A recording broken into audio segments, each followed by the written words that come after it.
విశాఖ జిల్లా గాజువాక సమతానగర్లో గల షిరిడి సాయి శాంతిధామంలో గురు పౌర్ణమి మహోత్సవాలు అంగరంగ వైభవంగా నిర్వహించారు. ఈ సందర్భంగా ఆలయ చైర్మన్ ముఖ్య నాయకులు మాట్లాడుతూ గురు పౌర్ణమి సందర్భంగా గత 3 రోజులుగా షిరిడి సాయి శాంతిధామంలో ప్రత్యేక హోమాలు, పూజలు నిర్వహిస్తున్నామని అన్నారు.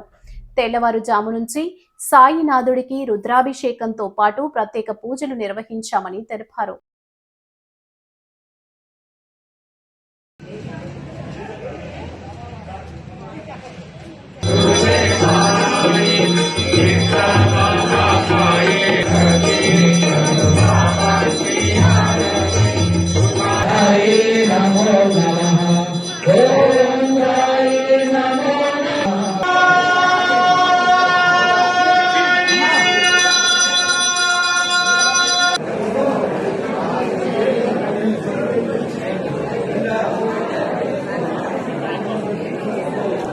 సాయినాథాయనమా. మరి ముఖ్యంగా అందరికీ కూడా సాయి భక్తులందరికీ కూడా గురు పౌర్ణమి శుభాకాంక్షలు అండి.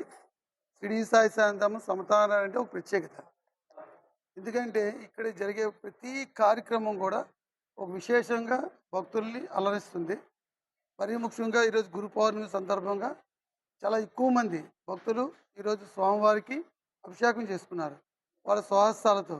అటువంటి ప్రత్యేకత ఏంటంటే మనకి మన గాజువాక ఏరియా కాకుండా సిటీలో కూడా ఈ స్వామివారికి ఒక ప్రత్యేకత అండి. ఇదేంటంటే ఇక్కడికి వచ్చాము స్వామివారిని దర్శించుకున్నామంటే డెఫినెట్గా వాళ్ళ యొక్క కోరికలు అనేది నెరవేరుతాయండి. అదొక పేరు అనేది రావడం జరిగింది. ఈ యొక్క షిరిడి సాయిధాం కమిటీ అనేది ఏంటంటే ఒక యూనిటీగా ప్రతి కార్యక్రమాన్ని కూడా దిగ్విజయంగా చేస్తున్నారండి. మరీ ముఖ్యంగా ఈరోజు ఉదయం నుంచి కూడా స్వామివారికి ఈ యొక్క అభిషేకాలు అవనివ్వండి, 108 రకాల ప్రసాదాలతో మహానైవేద్యం, అదేవిధంగా అన్న సమారాధన కార్యక్రమంలో ఎటువంటి ఆటంకాలు లేకుండా చాలా దిగ్విజయంగా ఈరోజు కార్యక్రమాన్ని జరపడండి. దానికి కారణం ఏంటంటే మరీ ముఖ్యంగా సాయి భక్తులు, సాయి సేవకులు, మరీ ముఖ్యంగా కమిటీ సభ్యులందరండి అందరి యొక్క సమీక్షతో ఈరోజు ఈ యొక్క గురు పౌర్ణమి చాలా బ్రహ్మాండంగా శ్రీ షిరిడి సాయిధాము సమతానంలో జరపడం జరిగిందండి. ఓం సాయి. ప్రతినిధులకి పత్రికా ప్రతినిధులకి నమస్కారం. సాయినాథం దయవలన ఎప్పటిలాగే ఇప్పటికి 13 సంవత్సరాల నుండి చేస్తున్న కార్యక్రమాలన్నీ ఈరోజు కూడా చేశాము. ఈరోజు కూడా మీ అందరి సహకారంతో, మా కమిటీ మెంబర్ సహకారంతో, మా సేవకులు సాయి సేవకుల సహకారంతో, భక్తుల సహకారంతో ఈ 3 రోజులు కూడా దిగ్విజయంగా జరిగింది.